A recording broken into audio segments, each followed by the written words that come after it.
ഇതാണ് അതിന്റെ സത്യം.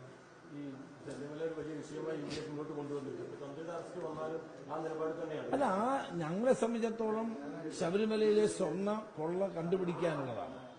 ആരുണ്ട് എന്നുള്ളത് ആരില്ല എന്നുള്ളതല്ല ഇവിടെ വിഷയം. അപ്പൊ നിയമത്തിന്റെ മുമ്പിൽ എല്ലാവരും സമന്മാരാണ്. അപ്പൊ law will take it's on course. അത് തീരുമാനിക്കപ്പെടട്ടെ. നമുക്ക് അതിനെപ്പറ്റി ഒന്നും പറയാനില്ല. ഞങ്ങൾ ആദ്യം മുതലെടുക്കുന്ന സമീപനം എന്താണ്? ഈ സ്വർണ്ണക്കൊള്ളയിൽ ഉൾപ്പെട്ടിട്ടുള്ള എത്ര വലിയ ആളാണെങ്കിലും അവരെല്ലാം നിയമത്തിന് മുമ്പിൽ കൊണ്ടുവരണം. മന്ത്രിമാർ ഉൾപ്പെടെയുള്ള ആളുകളുണ്ടെന്നാണ് ഞങ്ങൾക്ക് കിട്ടിയ വിവരങ്ങൾ. അതുകൊണ്ട് അവരുൾപ്പെടെയുള്ള മുൻ മന്ത്രിമാരും അടക്കമുള്ള ആളുകൾ നിയമത്തിന്റെ മുമ്പിൽ വന്നേ മതിയാകൂ. ആര് വന്നാലും നിയമപരമായ നടപടികൾ നേരിടേണ്ടി വരിൽ ഉൾപ്പെട്ടിട്ടുള്ളവരാണെങ്കിൽ, ഈ കൊള്ളയിൽ ഉൾപ്പെട്ടിട്ടുള്ളവരാണെങ്കിൽ ആരാണെങ്കിലും അത് അവർ നിയമാനുസൃതമായ നടപടികൾ വിധേയരാകേണ്ടി വരും എന്ന കാര്യത്തിൽ സംശയമില്ല. അല്ല, SIT അന്വേഷണം നടക്കട്ടെ. അന്വേഷണം അതിൻ്റെതായ രീതിയിൽ നടന്നുകൊണ്ടിരിക്കുകയല്ലേ.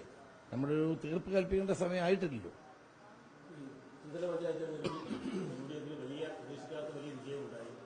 പക്ഷെ അതിനുശേഷം നിയമസഭാ തെരഞ്ഞെടുപ്പിലേക്ക് ചർച്ചയിലേക്കൊക്കെ കുറച്ച് കടക്കുമ്പോൾ ആ ഒരു കോൺഫിഡൻസ് UDF-ന് ഇപ്പോഴുണ്ട്. ഞങ്ങൾ 100 സീറ്റോട് കൂടി ഞങ്ങൾ അധികാരത്തിൽ വരും. വലിയ കോൺഫിഡൻസാണ്, അമിത ആത്മവിശ്വാസമല്ല.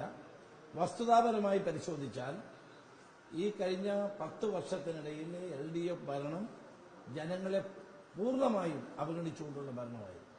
ജനങ്ങൾ ഒരു മാറ്റം ആഗ്രഹിക്കുന്നു. ഈ ഗവൺമെന്റ് പോകണമെന്ന് ജനങ്ങൾ ആഗ്രഹിക്കുന്നു. അതിൽ നല്ലൊരു ശതമാനം കമ്മ്യൂണിസ്റ്റുകാരുമുണ്ട്. അതുകൊണ്ട് ഈ മാറ്റം വളരെ വളരെ പ്രകടമാണ്. അതിപ്പോഴും നിലനിൽക്കുകയാണ്. ഇപ്പോൾ പരാജിതന്റെ ഒരു കപട ആത്മവിശ്വാസമാണ് മുഖ്യമന്ത്രിയെ കൊണ്ട് 110 സീറ്റ് പറയിച്ചത്. അത് പറയാൻ നമുക്ക് സ്വാതന്ത്ര്യമുണ്ട്. പക്ഷേ പരാജിതർ എപ്പോഴും ഇങ്ങനെ പറയാറുണ്ട്. അപ്പൊ അതുകൊണ്ട് കഴിഞ്ഞ 5 വർഷക്കാലത്തിനിടയിൽ നടന്ന എല്ലാ തെരഞ്ഞെടുപ്പിലും UDF വൻ വിജയം നേടി. പഞ്ചായത്ത് തെരഞ്ഞെടുപ്പിൽ നേടി, പാർലമെന്റ് തെരഞ്ഞെടുപ്പിൽ നേടി, ഉപതെരഞ്ഞെടുപ്പുകളിൽ നേടി.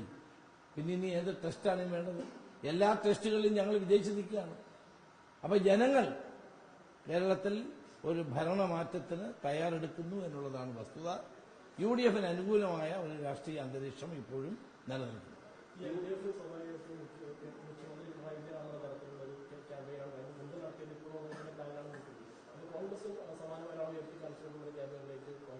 ഇല്ല, അത് നേരത്തെ തന്നെ ഞങ്ങൾ പറഞ്ഞല്ലോ. മുഖ്യമന്ത്രിയെ നേരത്തെ പ്രഖ്യാപിക്കുന്ന നിലപാട് പണ്ടും കോൺഗ്രസിലില്ല, ഇപ്പോഴുമില്ല. പിണറായി വിജയൻ അല്ലാതെ ആരുടെയും പേര് പറഞ്ഞ അവന്റെ കഥ കഴിഞ്ഞത് തന്നെ കേസ്. ഞങ്ങളുടെ ഇടയിൽ അതില്ല. കേരളത്തിൽ ശീലമില്ലാത്തൊരു പൊളിറ്റിക്സ്. അതായത് UDF പറയുന്നത് 100 സീറ്റ് ഉറപ്പിച്ചു, LDF 110 സീറ്റ് ഉറപ്പിച്ചു, BJP 40 സീറ്റ് ഉറപ്പിച്ചു. ഫലത്തിൽ നമുക്ക് 140 അസംബ്ലി മണ്ഡലങ്ങളുള്ളൂ. ആ തരത്തിലാണ് ഇപ്പോൾ വരുന്നത്. അങ്ങനെയെങ്കിൽ 250 സീറ്റ് വേണ്ടിവരും. അത് ഞങ്ങളെ ഒന്ന് കടത്തി വെട്ടാൻ വേണ്ടി മുഖ്യമന്ത്രി അടിച്ചതാണ്.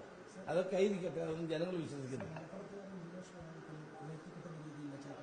മലപ്പുറത്തെ ന്യൂനപക്ഷ വിഭാഗങ്ങൾ എന്നും മതേതര നിലപാടുകൾ ഉയർത്തിപ്പിടിച്ചിട്ടുള്ളവരാണ്. അവരെ ആര് ഉയർത്തി കാണിക്കാൻ വിചാരിച്ചാലും നടക്കില്ല. അവർ എന്നും ഉന്നതമായ മതേതര മൂല്യങ്ങൾ ഉയർത്തിപ്പിടിച്ചിട്ടുള്ളവരാണ്. ജനങ്ങൾ അതുകൊണ്ടാണ് അവരെ എപ്പോഴും സ്വീകരിക്കുന്നത്.